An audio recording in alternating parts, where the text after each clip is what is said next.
sebagai konsultan juga, dia ikut sebagai tim pemenangan juga, gitu. Sebenarnya sah-sah saja kalau itu di-declare. Misalnya, oke, kita sekarang ini dibiayai oleh Partai X, dan hasilnya ini, tapi hasilnya tidak kami otak-atik. Fine. Iya. Tapi kan kita jarang melihat seperti itu. Iya kan? Jadi sejauh ini Mas Jenal ngelihat ya 3 nama itu aja. 3 nama yang terkuat. Agak sulit Bang Aldo kalau kita mengatakan tiba-tiba ada Satrio Piningit muncul di luar 3 nama itu. Iya. Agak sulit. Ya, tapi kalau tadi hitungannya matematis, kalau Golkar sama PAN, itu baru. Yes. Tapi itu pun secara matematis, bukan politis. Nah, sementara pemilu ini bukan matematis. Pemilu ini politis. Ya gitulah kira-kira istilah ngaconya seperti itu.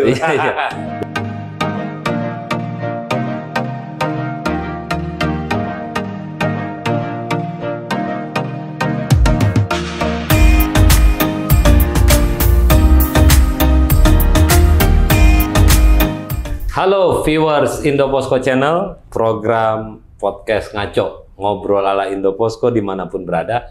Jumpa lagi kita di program ini bersama saya Aldo. Tentunya kita ngobrol tentang berbagai hal dan kebetulan tamu kita kali ini seorang, kita agak serius sedikit nih, ngomong politik ini, Zainal A. Budiono. Siap deh, makasih Mas Aldo. Sehat ya? Nah, alhamdulillah Mas Aldo, terima kasih undangannya. Lama tak jumpa.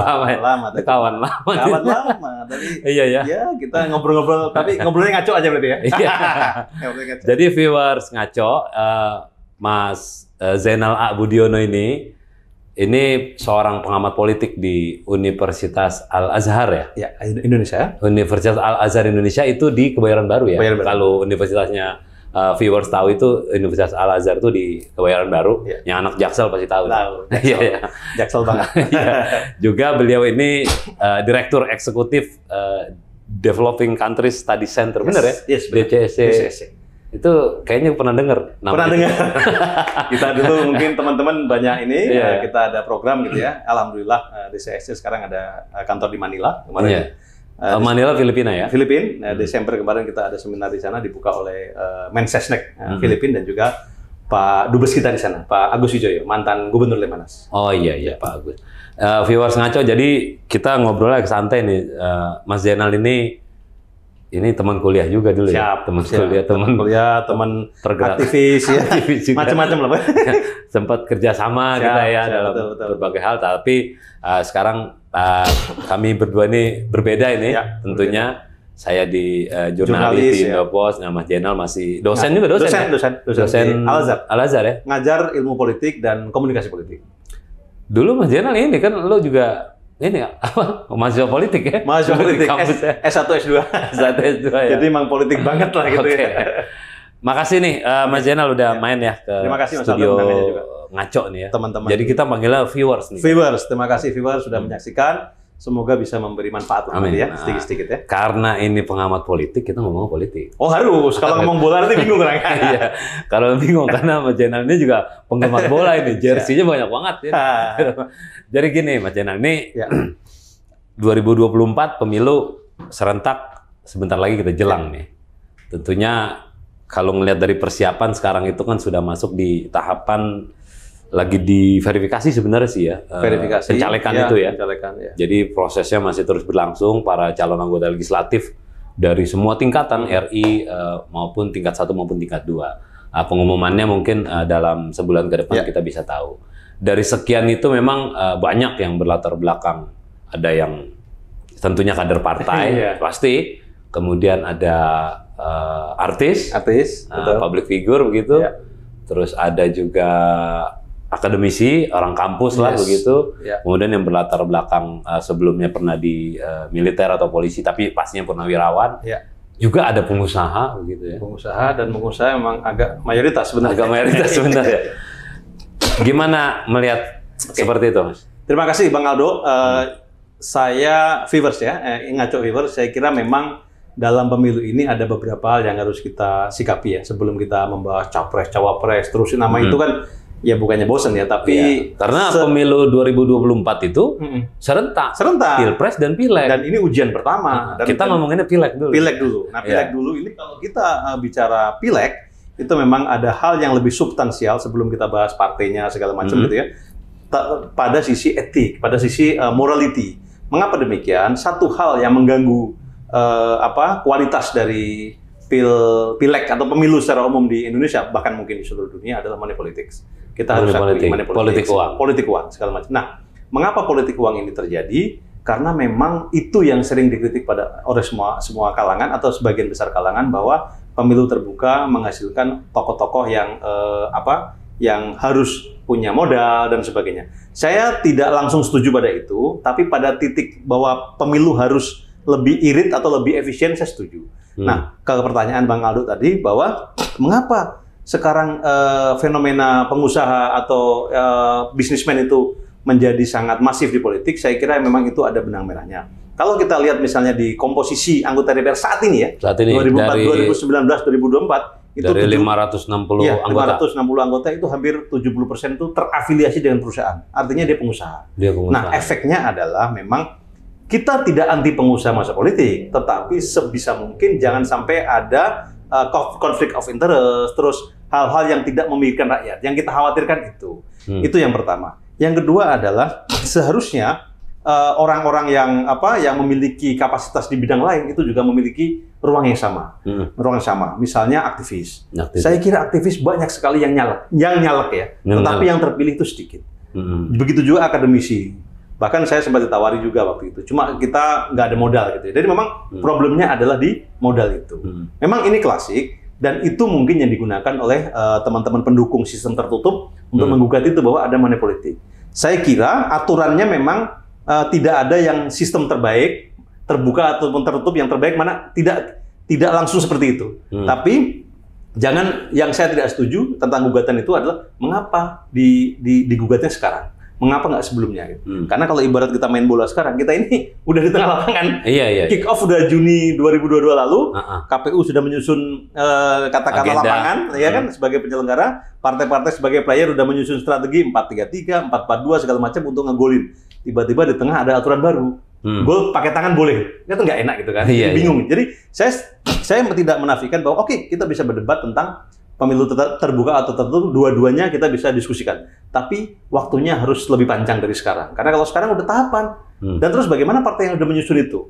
Saya menjadi ada beberapa teman di partai yang kita konsultasi seperti itu, menyusun caleg itu dengan mudah, ribuan nama. Dan itu ada tarik-menariknya. Dan bahkan ada satu partai yang, mohon maaf, ada yang meninggal ya waktu itu ya, karena rebutan nomor urut gitu. Ada kasusnya itu ya. Nah, hal seperti itu tiba-tiba ini dibikin tertutup yang kemudian hilang proses itu kan nggak fair juga. Jadi kalaupun pakai tertutup terbuka atau apapun namanya, nantilah setelah pemilu selesai untuk pemilu berikutnya. Ya, kita sekarang syuting di tanggal 14, saya kira sore ini akan diputuskan oleh MK ya kalau nggak salah. Hari Kamis.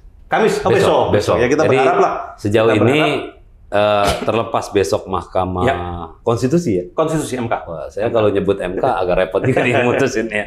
Tapi terlepas apapun itulah, nanti Hakim Konstitusi akan memutuskan.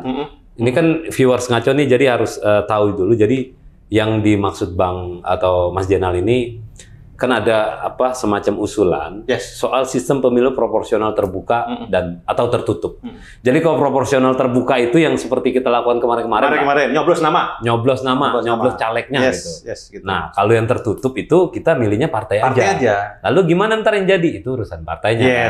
Dan itu ada kelebihan kekurangan. Dan ini lagi berproses di Mahkamah Konstitusi. Tapi yang kita sayangkan, janganlah di tengah-tengah. Kasihan kawan-kawan yang sudah persiapan, kasihan teman-teman KPU Bawaslu yang sudah. Sekarang gini, undang-undangnya menggunakan undang-undang pemilu terbuka, undang-undang 2017, undang-undang pemilu. Nanti tiba-tiba diubah, emang semua terus nggak berubah, bisa 4-5 pasal berubah, dan itu complicated lah. Harusnya MK lebih wise, dan saya yakin lebih wise ya. Jadi ada menarik, ini linear nggak nih, Mas Jenal? Jadi kalau terbuka itu, kecenderungannya berarti caleg yang punya modal itu ya. Kekuatannya di situ. Secara singkat kita bisa mengatakan itu benar gitu ya. Tetapi tidak selalu. Nah, tapi kecenderungannya memang ada gitu ya. Nah, tapi pertanyaannya adalah apakah setelah kita menggunakan sistem tertutup nggak ada money politik? Enggak juga. Karena kan pindah aja. Kalau dulu di lapangan atau rakyat dikasih 100.000 dan sebagainya seperti itu, sekarang mungkin saja pindah ke balik meja-meja partai kan seperti itu kan. Itu jadi bukan hanya sistemnya. caranya tertutup juga. Ya, cara lebih tertutup juga. Dan itu juga tidak sehat. Nah, yang kita sebagai rakyat ini kan kita sekarang sudah 25 tahun reformasi. Ya kalau bisa kita naik level lah dari perdebatan tentang money politik gitu-gitu ya.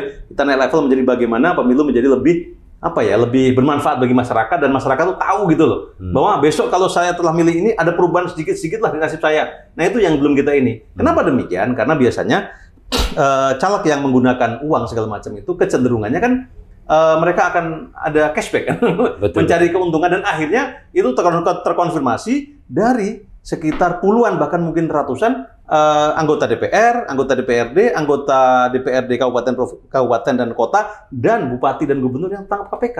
Sebelum-sebelumnya kita bisa lihat. Artinya apa? Ada something wrong, ada proses yang salah. Dan salah satu yang salah menurut saya adalah kita terlalu banyak prosesnya menggunakan menggunakan uang atau pemilu terlalu mahal. Ongkos politik terlalu mahal. Tidak selalu politik uang, tapi ongkos politik terlalu mahal. Jadi orang-orang seperti saya yang ya pas-pasan seperti itu, akademisi, agak sulit kita bersaing. Sehebat apapun itu, masyarakat kadang-kadang pragmatis juga gitu kan. Di tengah ketidakpercayaan atau di tengah krisis kepercayaan terhadap lembaga legislatif segala macam, maka seharusnya ada aturan yang semacam terobosan begitu. Misalnya seperti di Jerman itu ya, seluruh caleg dibiayai oleh negara. Itu lebih fair dan itu mungkin orang-orang seperti Bang Aldo, saya itu berani nyala. Minimal kita punya komitmen, kita punya visi, kita punya program, kita tempur. Ya biaya dikit-dikit lah. Tapi kalau gede banget, yang menang ya pengusaha karena mereka memiliki itu. Jadi gitu loh. Intinya kecenderungan soal sistem pemilu itu agak telat ya kalau waktunya tidak tepat. Seperti tadi main bola di tengah-tengah tiba-tiba ada penonton teriak-teriak, "Weh, ngaco ini permainan," gitu ya. Kita ganti aturannya, ngegolin boleh pakai tangan. Ya wasitnya kan bingung. FIFA bingung, semua bingung gitu. Jadi berarti harus agak lama gitu ya. Ada chaos peraturan kira-kira seperti itu. Ada chaos peraturan dan chaos konstitusi lah gitu. Dan saya kira tidak tepat lah. Kecuali nanti MK memutuskan, tertutup 2029. Bisa juga, gitu. bisa juga. Dan nggak boleh retroaktif sebenarnya betul. Keputusan. Bisa juga keputusan kayak gitu. Seperti pemilu serentak kan diputuskannya beberapa tahun lalu. Betul. Akhirnya diberlaku sekarang. Itu ada persiapan untuk dengan aturan baru, misalnya dengan aturan FIFA yang baru atau dengan aturan permainan yang baru. Baik, viewers Ngaco, tadi kita ngomongin soal sistem pemilu yang terkait dengan pilegnya, pemilu legislatif, bahwa kita tahu 14 Februari ya. 14 Februari. Valentine Day itu juga election day. Di Indonesia 14 Februari 2024 itu kita pemilunya nih serentak. Tadi kita ngomongin soal pileg karena sistemnya sedang uji materi di Mahkamah Konstitusi dan keputusannya akan diambil beberapa saat lagi. Nah, di luar itu keserentakan pemilu pada 2024 bulan Februari tanggal 14 itu juga dilakukan dengan Pilpres. Sebenarnya secara nggak langsung tuh pemilu yang menarik Pilpres. Itu nggak bisa dipungkiri itu. Karena kenapa menarik? Karena gampang. Karena kalau Pilpres orangnya sedikit, calonnya sedikit. 2, 3 gitu kan. Betul. Dan nyoblos nama sehingga orang tertarik kan. Seperti kita kalau di kampung nyoblos kepala desa lebih menarik daripada nyoblos katakanlah BPD kan, DPR dari desa itu. Selalu eksekutif lebih menarik. Nih Mas Jenal, nih Pilpres nih ya. Ini paling tidak sampai kita syuting hari ini. Ini memang yang menguat itu cuma 3 aja lah ya. 3. Saya nggak mau nyebut yang mana dulu antar sananya. Saya kecenderungan alfabet aja ya. Secara urut Anies Baswedan, kemudian Ganjar Pranowo dan Prabowo Subianto. Itu betul tuh. A, G, P kan. Saya nggak akan memulai. Tapi ingat viewer, mereka itu bakal calon presiden. Belum calon. Karena kalau udah calon, itu kalau dia sudah mendaftar, tes kesehatan, baru dinyatakan oleh KPU jadi calon.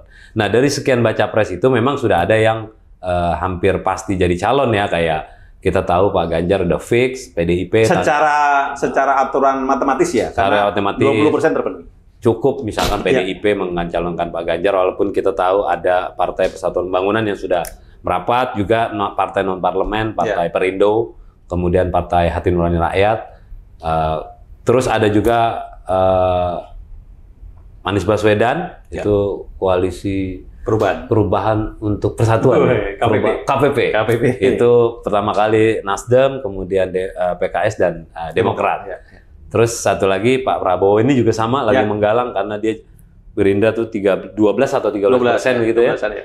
Lagi cukup menggandeng PKB itu kalau secara matematis dapat. Tapi ya terus lagi bergulir ini. Ya. Semuanya lagi bergulir dan segala macam dan update segala macam. Sebelum saya masuk ke situ, enaknya besok nih 2 atau 3 nih. Prinsipnya adalah semakin banyak calon semakin baik. Semakin baik. Semakin baik. Semakin banyak rakyat punya pilihan. Semakin banyak rakyat punya pilihan dan semakin menghindari pembelahan sosial. Pembelahan sosial. Social divide ya, kalau polarisasi. social divide. Polarisasi. Nah, kita punya pengalaman di 2014-2019 ketika pemilu begitu mengharu biru, begitu memecah belah masyarakat. Bahkan saya yakin ya, Bang Aldo juga pasti mengalami di grup di RT-nya pasti ada yang terbelah, terus grup di keluarga WA ada yang terbelah karena saya pernah baca juga suami istri. Pernah itu keluarga. Itu fakta ya. Jadi karena 2 calon. Karena 2 calon. Dan yang kedua, kalau 2 calon pasti perdebatannya adalah mengarah kepada politik identitas. Dan menariknya calonnya dia juga ya. Dia juga. Dan itu tidak Pak Jokowi dan Bang Aldo itu tidak hanya khas Indonesia. Di Amerika pun kalau 2 calon pasti mengarah pada politik identitas. Oh iya, Demokrat Republik itu. Kita ingat waktu Donald Trump waktu itu negara sebesar Amerika. Waktu itu tiba-tiba muncul apa yang disebut sebagai MAGA, Make America Great Again. Itu kan, betul. Sangat memuja kulit putih. Sementara akhirnya adalah kebijakan Donald Trump setelah dia menang terhadap kulit berwarna itu agak diskriminatif seperti itu ya. Nah itu yang kita khawatirkan. Jadi pertanyaan tadi, apakah 2 atau 3? Bahkan kalau bisa 4 gitu ya. Secara matematis bisa. Secara matematis bisa. Ya, karena Golkar ketika dia bergabung dengan PAN itu bisa menghasilkan duet. Ya, misalnya Pak Erlangga sama Zulhas gitu kan. Kita sebut saja ketumnya aja lah ya. Poros keempat yang paling gampang kan. Poros keempat segala macam gitu ya. Terus saya kira hal seperti itu, tapi itu matematis. Nah, kalau kita kembalikan ke politis, saya kira sih akan mentok di 3 lah gitu ya. Akan mentok di 3. Saya tidak berharap 2 karena tadi pertimbangan tadi pembelahan sosial tadi. Nah, kalau 3 ini sebutkan yang Mas Aldo tadi, AGP tadi, Anies, Ganjar, Prabowo tadi. Nah, 3-3-nya ini memiliki peluang yang besar atau sama peluangnya menurut saya. Memang selama ini survei sering memetakan bahwa Prabowo sekarang leading, diikuti Ganjar, atau Ganjar leading, diikuti Prabowo, dan Anies tetap di bawah. Tapi itu saya kira masih pada tataran yang sangat awam ya, sangat awal ya maksudnya ya, karena pemilu masih lama. Dan yang kedua adalah ya semua lembaga survei saya kira tidak pada posisi yang sangat netral sebenarnya ya. Kayak beberapa kali kita dengar diskusi seperti itu bahwa Mas Jenal punya survei juga. Kebetulan enggak, hanya konsultasi. Tapi tahu lah ya. Tahu, sedikit-sedikit tahu. Tidak masalah, tetapi kadang-kadang problem untuk sebuah survei yang sangat netral itu terkait dengan biaya. Dan hampir semuanya bisa kita katakan bahwa biaya itu kadang-kadang sebagian besar berasal dari para pendukung. Kita tidak mengatakan capres-capres, dari para pendukungnya. Nah, kadang-kadang di sana ada narasi atau apapun itu yang kira-kira membuat itu menjadi ini. Kecuali itu dibiayai oleh negara atau dibiayai oleh lembaga independen, saya kira itu lebih menarik. Tapi sampai sekarang saya kira pola itu sudah mulai berkurang ya. Karena apa? Karena demokrasi kita sejak 2009 ke atas itu sudah dianggap stabil, maka bantuan-bantuan untuk lembaga-lembaga NGO segala macam pro demokrasi atau penguatan demokrasi itu mulai berkurang. Efeknya adalah lembaga survei sekarang itu menjadi hukum pasar juga gitu kan. Dia ikut sebagai konsultan juga, dia ikut sebagai tim pemenangan juga gitu. Sebenarnya sah-sah saja kalau itu di-declare. Misalnya kita sekarang ini dibiayai oleh partai X dan hasilnya ini, tapi hasilnya tidak kami otak-atik. Fine. Tapi kan kita jarang melihat seperti itu, ya kan? Jadi sejauh ini Mas Jenal ngelihat ya 3 nama itu aja. 3 nama yang terkuat. Agak sulit Bang Aldo kalau kita mengatakan tiba-tiba ada Satrio Piningit muncul di luar 3 nama itu. Agak sulit. Ya, tapi kalau tadi hitungannya matematis, kalau Golkar sama PAN, nah itu baru. Yes, tapi itu pun secara matematis, bukan politis. Nah, sementara pemilu ini bukan matematis, pemilu ini politis. Ya gitulah kira-kira istilah ngaconya seperti itu. Jadi memang peluangnya terus masih ada ya, karena kita tahu Pak Anies, mantan kepala daerah, Pak Ganjar masih menjadi kepala daerah, November nanti dia habis. Itu udah 2 periode di Jawa Tengah. Pak Prabowo, siapa yang nggak kenal Pak Prabowo? Ini kontestasi ikut di Pilpres dari 2009 ini. 4 kali kalau sama dengan Wapres. Wapres, kemudian 2014, 2019. Pokoknya semua punya peluang yang sama untuk di pemilu mendatang. Nah, tapi kemudian kalau di kita nih di Indonesia, yang menarik nih pasangannya.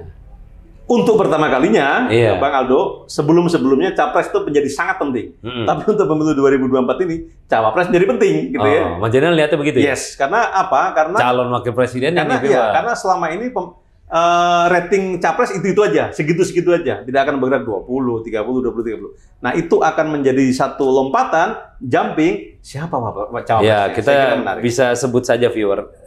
Cawapres tuh ya kita datanya dari media massa yang kita baca, kemudian beberapa survei gitu ya.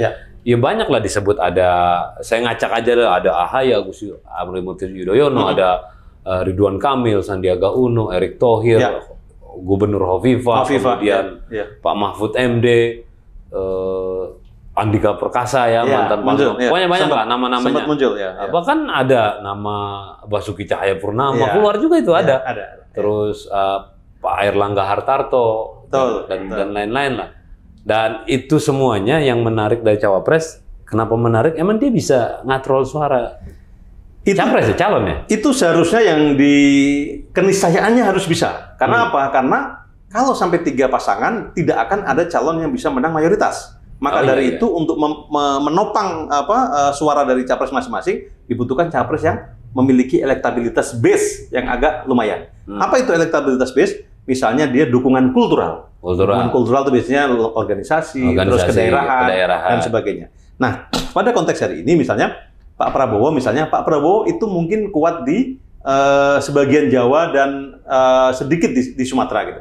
Tapi dia akan kurang di Kalimantan. Nah, artinya dia butuh orang-orang yang bisa menyentuh timur dan sebagainya. Begitu juga misalnya dengan Anies.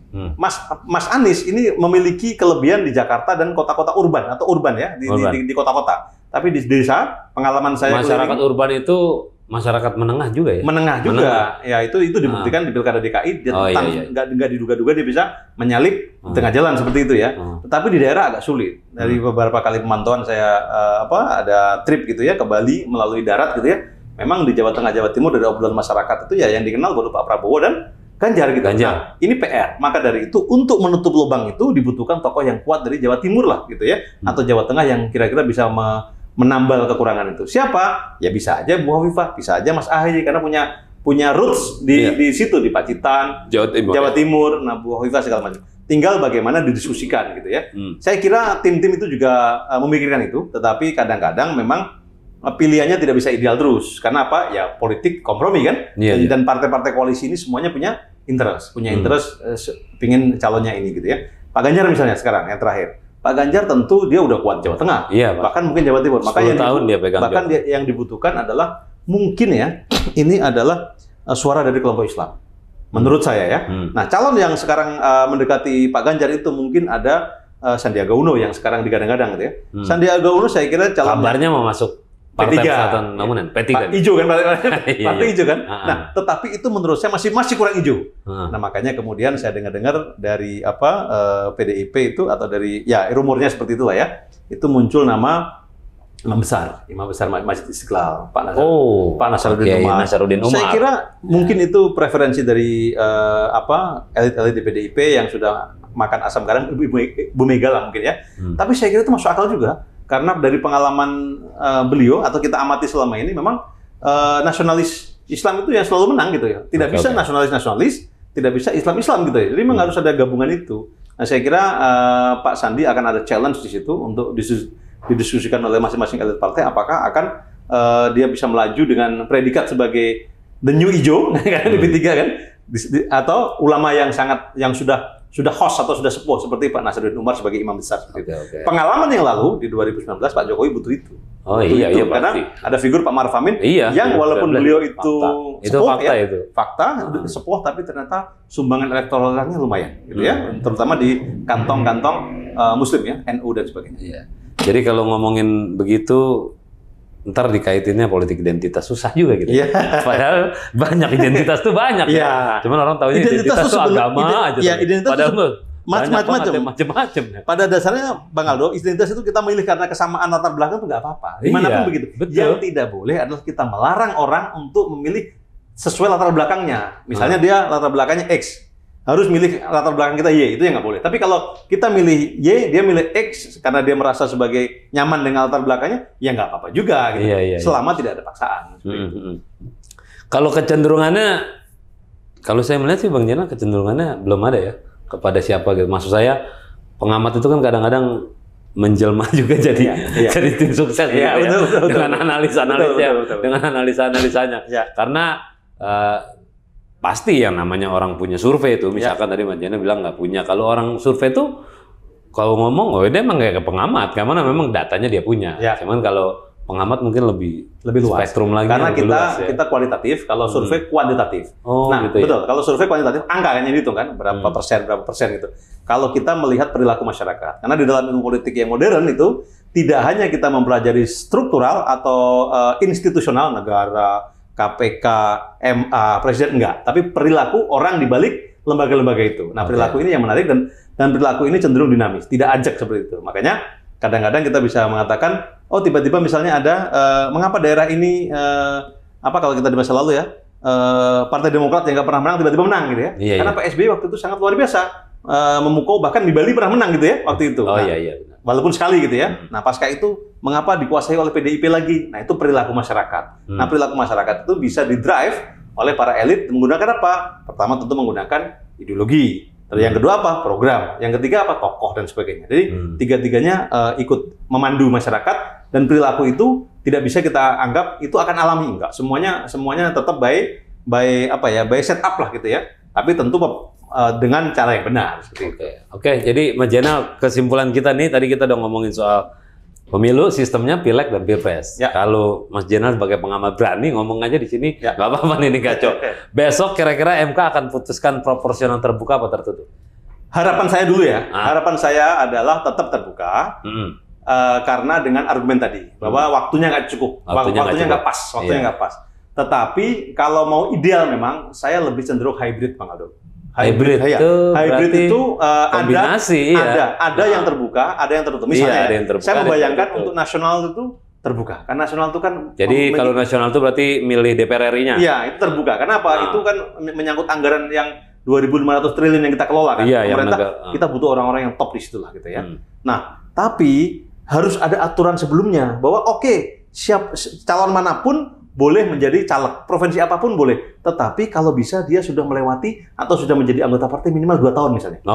Agar ada proses ideologisasi. Itu yang sekarang kurang. Jadi terbuka tertutup menjadi tidak penting kalau proses ideologisasi di partai masing-masing, internalisasi, institusionalisasi di partai masing-masing itu berjalan sebenarnya. Jadi jangan tiba-tiba misalnya artis X tiba-tiba terkenal langsung jadi caleg partai A. Itu yang salah. Bukan hanya artis, profesi apapun. Jadi internalisasi itulah yang menentukan. Jadi kalau kita pakai hybrid misalnya di DPR RI itu pakai terbuka karena itu menentukan pembangunan nasional, tapi di provinsi sama itu pakai tertutup nggak apa-apa gitu ya, karena semuanya punya kelebihan dan kekurangan. Tapi sekali lagi nanti makanya 2029 jangan sekarang.